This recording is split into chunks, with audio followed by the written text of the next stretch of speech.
Hello everyone, I'm Norman Bolter, and I welcome you to Frequency Bone Summer Music Connection 14, the Living Overlay System. This is video 6. As some of you have seen, I'm doing some Instagramming these days, and I think I have, maybe 30 posts or something like that. It's an interesting thing to do. And it's live in the moment. Maybe a couple things I do over again if I'm not sure of, if I'm actually not connected to really what I'm doing. And think, I want to put one up every day. So now that I can feel a habit forming, it's time to put up the Instagram. But it's going to be useless unless it's genuinely coming from where I'm at, what I'm connected to, and what I want to transmit. Not personal opinion, but hopefully be more instrumental for other things, other living things, to pass through me and put out as a thought process, an encouragement, a contemplation, something that's, I'm going to move the mic just in case you can't hear me well. You probably can. Whoopsie doozy, this just fell. There we go. And I feel that watching a habit start to grow is a really interesting process. Now, what I'm weaving into that habit, and I'm going to call it a transmission, a daily heartbeat transmission, is intentional, well-connected, not just something floating around with nothing attached to it. Now, sometimes something can come in really direct and quickly. And just because it's coming in quickly doesn't mean it's not connected to something much fuller than just something off the top. And sometimes that which seems off the top of the head might have been building up for a long time, or something gets in you. You know that phrase, something's getting in you. Well,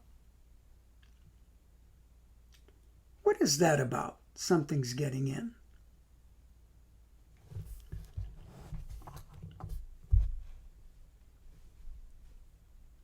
There's so many things that can cause an imbalance in a person or a change in a person that someone might say, that doesn't seem normal for that person. And you might have changed your diet, and it's causing all sorts of chemical interactions that you're not used to. Maybe you're detoxing. That isn't always joyous. Right? Perhaps you got into kind of a tangle with someone, which wasn't very pleasant, or you heard some news that shocked you, or heard some news that made you really excited. All these different things, okay, can alter a person a bit, not at a deep level, but at the level of maybe how they'll interact with the world at that moment. So,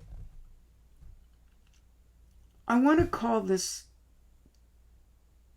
video Beyond Bordogni. Now, I like playing Bordognis. I haven't played them in a while because I'm thinking of some other things, kind of writing another version of that kind of idea, but just different. And that's really cool to do. I think it's been a great addition to the trombone repertoire. At the same time, what happens to people, and I've discussed this many times on different videos as well, is it becomes something you just pull out of the cupboard of your mind, like someone pulling out a can of Chef Boyardee, beefaroni, or ravioli, or SpaghettiOs, whichever ones you like. And it's easy. You put it on the stove, you heat it up, boom, in the mouth. And sometimes people use Bordognis that way. And I can understand that as a, hey, let me play this, and it warms me up to play the trombone. It gets the air going, it's lyrical. It's just not, doing standard lip slurs and then go a half step lower. Even though I'm having fun with the fundamentals, having them have more music in them at times. In fact, it should always have music in it. Now we get to look at the question again of what is music. It's rhythm, pitch, and timbre, creating frequency. Or it's frequency, broken down into three main components of rhythm, pitch, and timbre. As the physical appearance of music, not the essence. The essence needs an embodiment for appearance in the physical worlds. Okay? Just like you are. Just like your body is a vehicle for the essence of yourselves, or self, rather, so it can participate in physical life in a very direct way.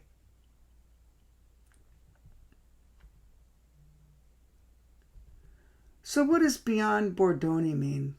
Get new lyrical studies? No, it's an attitude. It's an attitude. Because you can be have a Bordogni, or Chef Boyardee rather, mindset. Which I'm not saying Chef Boyardee doesn't have its place. It does. I'll leave that for people to decide. My idea is, I could say any fast food that's in your cupboard. I'm just going to, just eat this. It's not always healthy for you. It's not always a whole food. It's very highly processed and has very questionable things in it.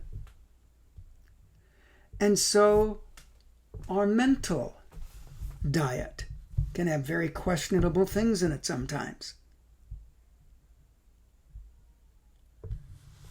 So our second overlay, or thinking driver of the vehicle part of ourselves, plays a very, very vital role. And sometimes it's so active, it actually does not listen to the incredible first overlay physical complex, which is endowed with extraordinary detection systems. Hearing, look at that instrument. Seeing, smelling, tasting, touching, and you can touch with not just your hands, as you know, every part of you can feel and touch. I can feel the chair on my butt.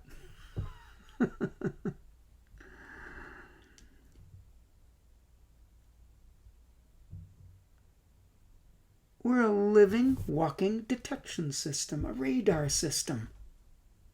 We take in, we let out. We receive, we transmit. And that's one of the things about the overlay system. In looking at it, the living overlay system helps a person maybe realize it if they haven't realized it in other types of way very fully. And certain processes of contemplation and meditation can help quiet the mind down or even wonderful walks in nature, sometimes the shutting of the eyes, like a tortoise withdraws itself into its shell. And so you're really, at that point, shutting out some of the external world, because sight is such a huge driving force in our life, isn't it? And people who are blind, their other senses make up for it. And they get extremely sensitive to frequency and subtlety, right? Because they don't have that broad field of physical vision.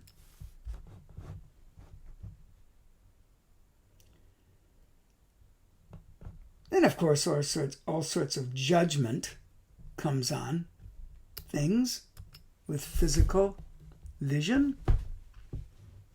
And of course, we have that and look, what kind of sound do we like? What sound do we don't like? And all these kinds of likes and dislikes, whether they're physical, meaning through your sight, through your hearing, through your taste, sometimes we get blinded by schooling, no matter what, whether it's culinary arts, sonic arts, visual arts, all this kind of thing. We build up our likes and dislikes, and sometimes that creates a blindness to the essence of what's actually being said in any particular thing, person, or animal, or plant. We can't always hear them clearly if we're blinded by something we don't agree with or don't like. So one of the great values of this incredible physical complex we have is this incredible detection system. It's one walking multi-detection system. And it can be incredibly advanced. And we just don't live in a society overall that's teaching those arts to such a degree. Imagine if you were actually being taught really greater sensitivity at a young age, or never lost the stuff you had when you were really young, but it kept growing. Before someone said, you got to think this way. And you have to believe that way. And there's only one name for the Creator.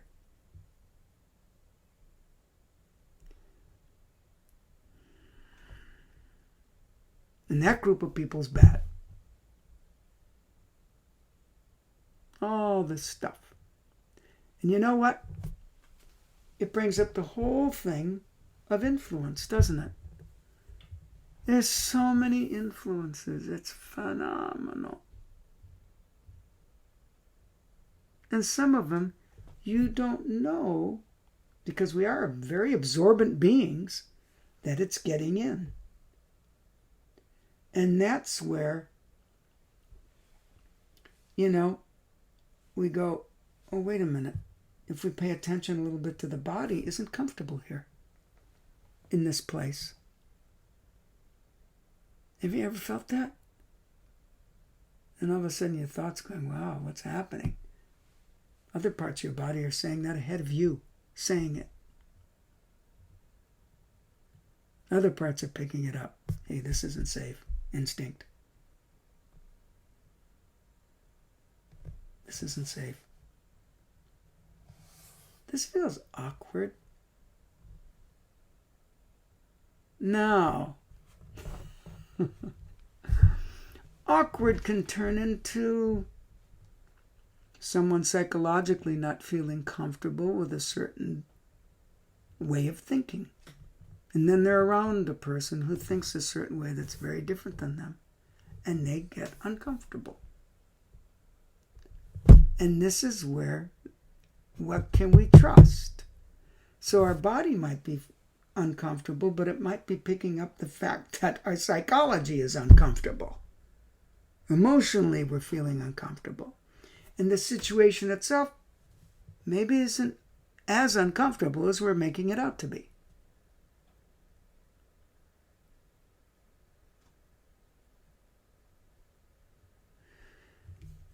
So the detection systems are there, and then we have a mind that can have discernment.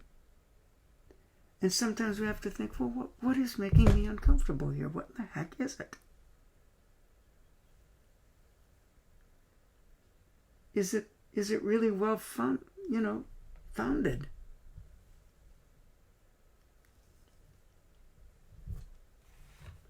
And a person who just likes Chef Bordogni might not like those Bordognis heated up a different way. Might not like the extra flavors someone's adding to it. So then this is where prejudice forms too, if we're not careful. That's not going to get someone a job. That kind of playing. Should that be the only criteria for your art? Really? That's job-based education. That's job-based education. And you can say, well, it sounds so good. Yes, and sometimes I'm so sick of good playing, I could lose my cookies. I appreciate what it takes for the person to be at the discipline to get that. But I ask myself, what else could be happening in that playing?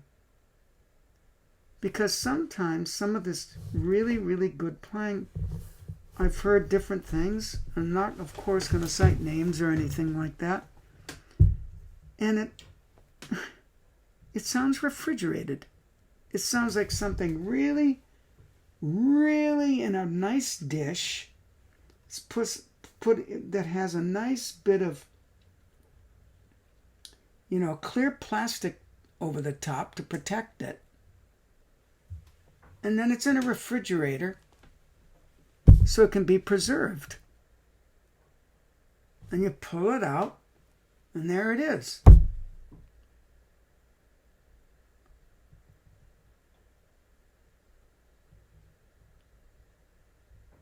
That's a certain kind of professionalism called make those donuts the same way and excellent every time. That's hard to do. Some people it's easier to do, but they still probably have to work at it, right? Where's spontaneity, for Pete's sakes? As he pops. Where is it? Why can't it exist in symphony playing? And people say, well, it does. And I agree. I mean, when I was in the Boston Symphony, there was a lot of spontaneity. I would gather to say that in a lot of orchestras now there might be a bit less because they're really wanting to be good.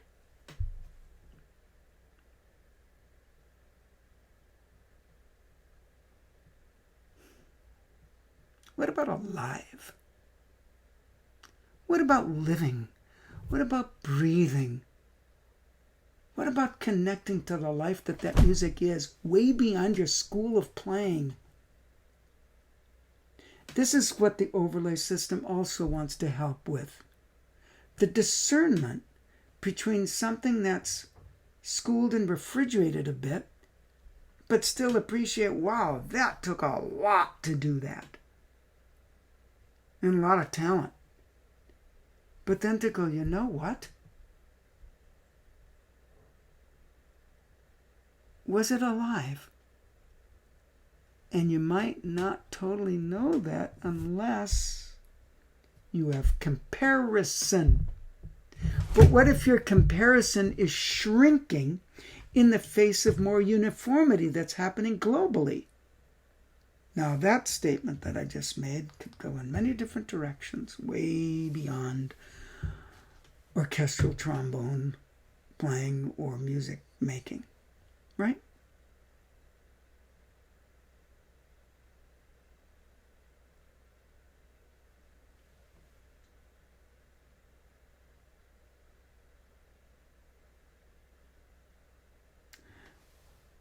That's what happens when music's a living thing.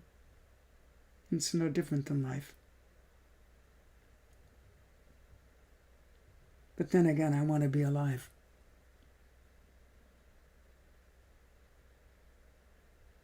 I've learned from many schools of playing, and I've had teachers that taught in different schools of playing. And I got something from all of them. But some mindsets cannot totally can be combined with something else. That's a tough one to wrap around if you don't know how to think about it. Something that's really alive might not always go with a perfect metronome. Something that's really alive might not always bend to the idea of perfect intonation. Something that's really alive might not always have to have the exact same consistent sound at all times. Will that get you audition, through that little mouse hole of the first round in today's symphonic auditions? Probably not. They want to make sure that you are that note on the orchestral keyboard. I understand. I'd rather be alive. And I never played my job that way. Maybe to some people wish I had a little bit more.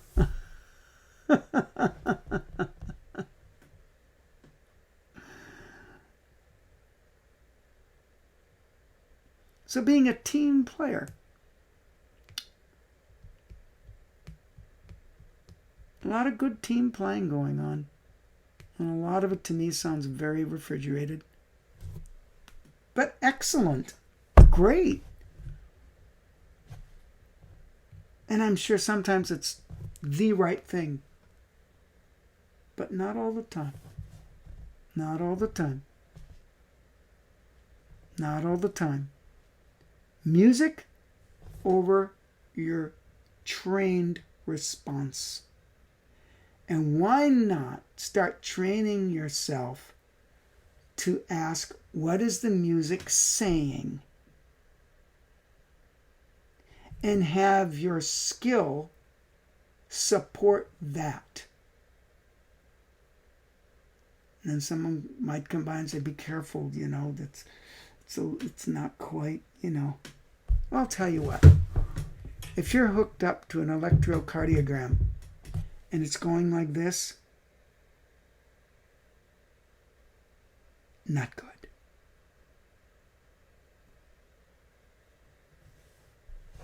Things that are alive might get very calm at times.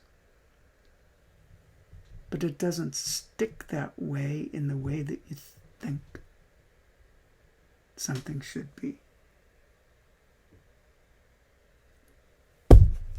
So, why have a Chef Bordogni attitude when you can feel life?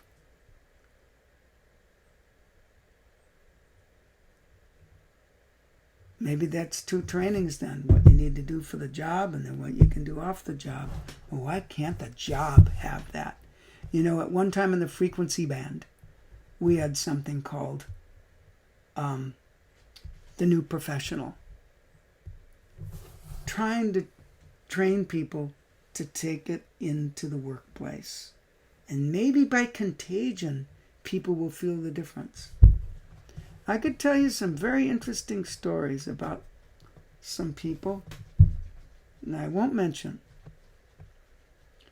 that played with me, that all of a sudden started to feel very happy, feeling the freedom that I came with. And they don't want to do it anymore because it's not fashionable. Fashions come and go.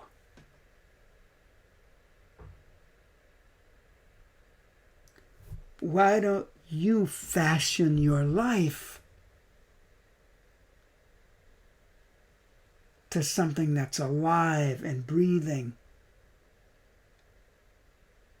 No matter what your school of thought is, have that element very up front.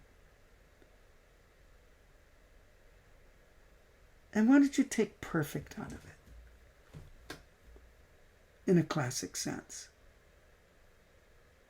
Because perfect is the right thing at the right time, isn't it?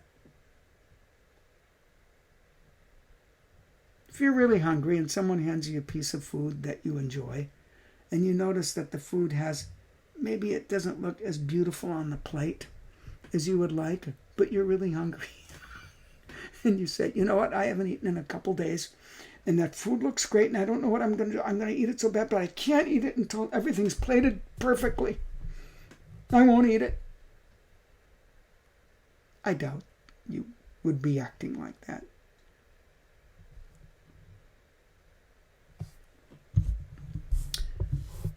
So, the living overlay system gives us a chance to have greater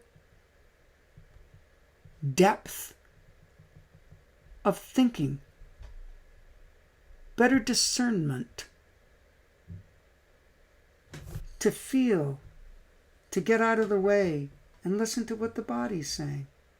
Oh, my stomach's getting very tight in this situation. God, I feel like someone's strangling me right now. I'm feeling very calm and relaxed. Wow, that's interesting. I didn't expect that. I've heard so many weird things about this person. I'm surprised that I feel so not bad around them. Life's pretty fascinating. It really is. And having the great discernment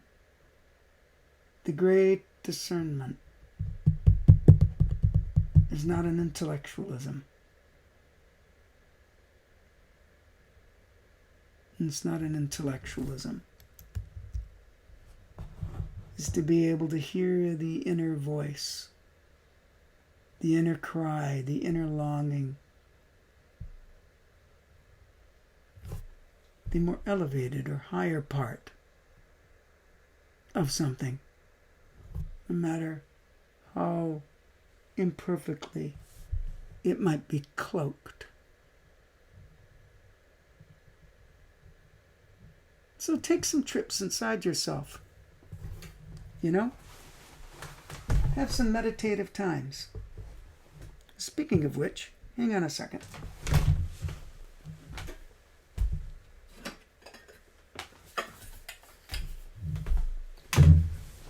We'll end with a little playing meditation.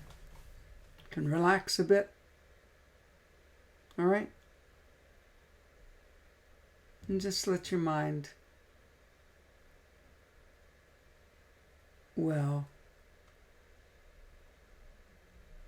let your detection system just feel. Listen anagrams to silent.